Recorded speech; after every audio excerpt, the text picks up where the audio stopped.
If you're going to play the game, you have to have a tolerance for the repetition. So what most people do is they quit before they get natural at anything because there doesn't appear to be physical, visible progress. Repetitions and awareness. Are you determined enough to do the reps? Are you determined enough to do the course correction and have the awareness to move through the different stages? And my wish for you is that you become natural as soon as possible. The sooner you do the reps, the sooner you do the course corrections, the sooner you have the self-awareness, the sooner you become natural, and we're off to the races and having blissful success in our life. There's an art and a science to being successful at anything. Most people love the art, the mindset, the thinking, the thought processes. They love the art form. What do I need to think? What do I need to vision? What do I need to dream? Most people don't have a tolerance for the science part. The science part's real simple. It's math. You got to do more reps.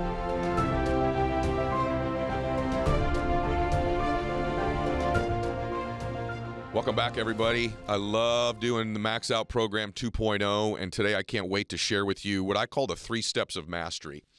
See, there's 3 stages that you have to go through in order to master something in life, and oftentimes we quit in the first stage because we don't realize it's just a natural progression to getting good at something. And so in any pursuit you have, if you want to start a new business, a new career, you want to learn to swim. Like right now, I'm picked up the hobby of riding horses. And that's a unique thing to do at 50 years old. And so I'm addicted to it, so it's kind of a new pursuit of mine. So whether you started a new business or you're in the middle of a business you've got, or you got people in your business who are newer, or you're trying something new, it's very easy to beat ourselves up or really not understand that there are 3 stages of mastery. And it's just mandatory. You're going to go through them. You can't cheat the system. And so in the 3 stages of mastery, let me tell you what they are. And then I'll break them down for you. There's the awkward stage at anything you begin to do, the awkward stage. And if you do enough repetitions, you can move to what I call the mechanical stage. And then from the mechanical stage, eventually you move to what I call the natural stage. Everybody looks at you and goes, man, you're incredible. You're a natural. Like whatever you do for a living right now, if you've been doing it for a long time, the first day on your job, I guarantee you were awkward. I guarantee you everything about it was awkward. Where to go, the people's names, what to call things, all of it was completely awkward, wasn't it? You probably even, a lot of people, their first night at their job, they'll have a nightmare that night. I remember my first job I was a busboy at the Whole Enchilada restaurant, and I didn't know. My bang job at the Whole Enchilada was really simple. I cleaned up your table and I brought you your chips and salsa. That's really the whole job. And for some reason at 17 years old, it freaked me out, because I had to walk up to people's tables and say hello, and I'm a super introvert. And I remember going home that first night, I go, I can't do this. It's just too much. It's too much for me. Chips and salsa, cleaning up their table. It just overwhelmed me, which is pretty hilarious. And I had a nightmare that night, like a nightmare of the job. Like everyone wanted new chips. We need more salsa. We need more chips. And you gotta clean up our table. You live. And I have this horrible nightmare of this very pretty simple job that I had. And so what I was in the awkward stage of that job. And if you'd have come back about 6 weeks later, I'd bust a bunch of tables. Now I know where the salsa is. I know where to go in the back and get the chips. I know where they warmed them. I kind of got my little, how are you guys this evening? I'm Eddie. I got my little rap down. It was mechanical. I knew the mechanics of it, but still I was slower than most. I couldn't carry the drinks and the chips on the plate the right way. But you know what I mean? Like, it was mechanical. I knew the mechanics. I knew where to clock in. But he came back a year later, man. I was natural. I'm flipping chips. I'm spinning them on my head. The difference, you know what I mean? Like the salsa. Hey, good morning. Good to see you. Good evening. Hey, Mr. Jones, welcome back. I'd seen I was natural. So you walked in there, like, this guy's a natural busboy. Well, the truth is that's true in everything. Right now, I started to learn to ride horses, right? First day out there, you don't think about these things. I'm like, what type of horse is it? I didn't even know the breed. I didn't even know the word. What do you call a female horse? What's a bridle? What's a halter? How do you put a saddle on them? What side do you get on the horse, the left or the right? How do you get off? The reins, are you riding Western or English? I'm like, I have no idea. I guess Western. I was totally awkward. And people that are horse people, they're just like, it's all natural to them, right? They get on the horse, they ride, they saddle it up. How do you back it up? How do you stop it? Like, it's crazy, right? But now I've been doing it for 6 months. I've ridden quite a bit, and now I'm kind of mechanical. I know how to put the bridle on, walk it with the halter. I know how to put the bridle on the horse. I know how to put the saddle on. I know where to get on. I know how to ride. And I'm pretty good. But if you watch me and you were really experienced in riding horses, you go, he kind of gets it. He's mechanical. The mechanical stage is like this. You ever go to like a wedding or you're at a club or something, and the person's got the dance moves down, but they kind of dance to the lyrics and not the beat? You know what I mean? Like, you're like, the guy's got the moves, but it's just, there's something, he's got the mechanics, but I think he's dancing to the words and not the beat. You know what I mean? That's the mechanical stage. But eventually you see somebody, they're like, oh, they got the rhythm and the beat. That's the natural stage. So the question is, how do you move from awkward to mechanical? You ready? Repetitions and awareness. Repetitions and awareness. So no matter what you do, you got to do more and more reps at it, more and more experience. And as you're getting that experience, being aware of the things that worked and didn't, getting coaching, getting feedback, course correcting, and improving. Success is not complicated. So no matter what it is you're doing, if you're an athlete and you're listening to this and you've had to switch positions, you were on the offensive side, now you're on the defensive side. It's not that playing defense isn't for you. It's that you better do a lot of reps. You better have a lot of awareness. You better watch a lot of film. You better do a course correction. So you do it through repetitions, awkward, enough reps, and awareness and course corrections, you'll move to mechanical. And then from the mechanical phase, it's the same process. More and more and more repetitions, more and more course correction and awareness until you become natural. And in business, all the money's made at the natural phase. Oftentimes in business, the money is predicated upon your ability to get natural and your ability to train other people at their jobs or crafts to become natural as well. What's most incredible to me, if I can be candid with you, is there's an art and a science to being successful at anything. And most people love the art, the mindset, the thinking, the thought processes. They love the art form of it. What do I need to think? What do I need to vision? What do I need to dream? Subconscious mind, meditation, blah, blah, blah. Most people don't have a tolerance for the science part. The science part's real simple. It's math. You got to do more reps. If you're in business, you got to do more calls, more emails, more appointments, more meetings, more setbacks. You got to do the reps to move out of that awkward stage. The awareness, the course correction, now you're mechanical. You want to get from mechanical, if you're in business, you want to get great at business, you want to become the best ever, more reps, more course correction, more awareness, you become natural. You pick up golf.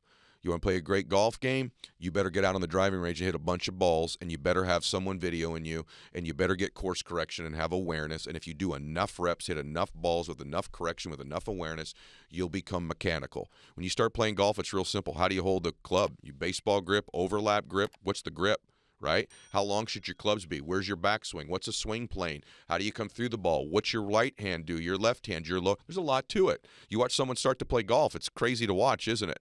But if they do enough reps, they do enough learning, they learn, they get enough coaching and correction, they can become mechanical. Then you watch people play mechanical golf. They got a good golf swing, but then eventually they become natural and they play their game.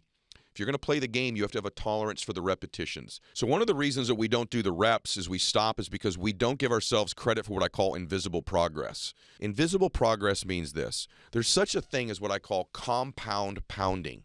Compound pounding means basically this, that as you're hitting an object over and over again and you compound the hitting of that object, over time you break it down, right? But most of that progress is invisible. We don't see it. So as we're in the awkward stage and we're doing the reps, we're making progress, but it's usually not visible to us. Or if we're in the mechanical stage, we're doing the reps, the compound pounding of doing it over and over again is happening, but we can't see the progress. So what most people do is they quit before they get natural at anything because there doesn't appear to be physical, visible progress. Most of us want to see progress to believe it's happening.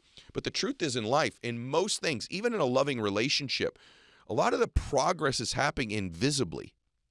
Certainly true in business. So let me give you the best example of it. I wrote about this in my first book, but a long time ago, I got invited to a birthday party for a young person, and I didn't really want to go to it because they were so young and my kids were grown. But I went to the birthday party because it was a friend of mine, and they had a piñata for the birthday boy. And so if you all know what a piñata is, it's very interesting, but like basically kids hitting a piñata with a bat, right? And it reminded me of business so much because you get there, what do? They blindfold this poor little kid and then spin him around and hand him a bat like a weapon, right? So the kid spun around. He has no idea where he's going. He's just kind of flailing away. Can't even find the piñata. That's how most people that start out in business feel, by the way. They're just flailing away. They don't even know where the target is. They're just swinging, right? Just like this little guy. And I'm watching them going, there's an analogy here for sure. So finally, there's a course correction and an awareness. And the dad points the little guy at the piñata, even though the blindfold's still on. So he still can't see it, but now he's at least pointed in the right direction. That's what that awkward phase is like. And now he's wailing on the piñata, hitting it and hitting it and hitting it. And he's getting more and more tired. And this piñata is not breaking, right? So finally he goes, I quit. Why? There was no visible progress. So then what they do, they take the blindfold off him. He goes and plays on the swing set. They grab the next little kid. It was a little girl. Same thing. They blindfold her. She's like a new person in business. She's flailing away, not even hitting the piñata. She doesn't even know where the target is, right? Finally, she gets course correction, makes an adjustment, some awareness, and she's wailing on this piñata. No candy comes out. There's no progress. So she quits. You could picture it. You've seen this before. Next little guy gets up. He hits it 5, 6, 10 times. He quits. Next person gets up. She quits. After about 7 kids have hit in this piñata, the only person left is the little 4-year-old little boy. And everyone's quit because there was no progress. But what was happening was all the reps were happening, even though there was no visible progress. So all the reps were happening. So this little 4-year-old gets up, they put the blindfold on him, spin him around, and he takes one swing. Bam! Hits the piñata. All the candy comes out. And all the kids come running from the swing set back, and everyone's celebrating and getting all the candy. Let me ask you a question.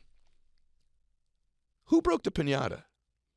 Was it the final blow by the 4-year-old, the one shot? Or was it the cumulative blows that everybody took hitting the piñata along the way that ended up eventually breaking it down? And we all know the answer. It was the cumulative blows to that piñata, the cumulative repetitions that were breaking it down over and over, even though you couldn't visibly see the progress. And see, in life, most people will quit in their pursuit of their dream before the candy comes out because they don't see visible progress, even though the whole time compound pounding is happening as you're moving from the awkward stage. You're doing the reps, you're course correcting, you're aware. Now you're in the mechanical stage. And you're course correcting and you're aware and you keep hitting the piñata and doing the reps of your life, of your dream. And then the natural stage. Most people will quit on their dream before the candy comes out, even though progress is being made. Most people quit one blow away from getting all the candy in life. My recommendation to you is life is a lot like that piñata. You're making more progress than you think you are. Keep hitting the piñata of your life and know that as you do this, you're moving from stage to stage to stage. And then if you do it long enough, the metaphorical candy of whatever that candy is for you, the money, the success, the award, the recognition, the acknowledgement, the emotion, the relationship, the candy eventually comes out. The question is, will you keep hitting the piñata of your life, doing the reps until the candy's there, and will you be there to collect the candy and celebrate? From now on, whatever you're doing, go, this is okay. It's where I'm supposed to be. I've only done 10 of these. Of course, I'm still awkward. Or I've only done 45 of these. Hey, Ed, how many does it take? It's different for different people. The question is, do you have the determination, the relentlessness, the resiliency to stay long enough to move through all 3 stages until you get paid? So the question just becomes this: are you determined enough to do the reps? Are you determined enough to do the course correction and have the awareness to move through the different stages? And my wish for you is that you become natural as soon as possible. The sooner you do the reps, the sooner you do the course corrections, the sooner you have the self-awareness, the sooner you become natural, and we're off to the races and having blissful success in our life. So I hope this helped you today. This is the Max Out 2.0. Please share this episode with anybody that you think it would be valuable for. If you need help with any of the stuff that I'm teaching, go to growthday.com/Ed. There's a great app there my friend Brendan Brouchard has, which I think could definitely help you in your life. It's just a recommendation from me. I just want to say God bless you. Please subscribe and share the show. Take care.